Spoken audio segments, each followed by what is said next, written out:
Punimet për rrugën e re Shirok-Zogaj po vijojnë me intensitet, duke u zhvilluar në një nga projektet më të rëndësishme për zhvillimin rajonal të Shkodrës. Pak ditë më parë u bë edhe një ndërhyrje për shembull në një objekti pa leje, i cili funksiononte si restorant në këtë zonë.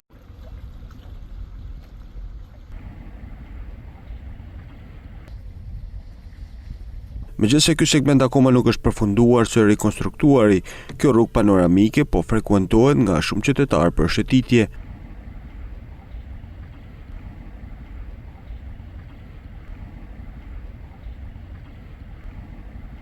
Rruga Shirok-Zogaj, pika kufitare me malin e zi, është pjesë e mozaikut të investimeve në bregun perëndimor të liçenit të Shkodrës. Kjo rrugë pritet të rrisë turizmin në zonë dhe të ketë akses më të mirë në infrastrukturë për komunitetet lokale.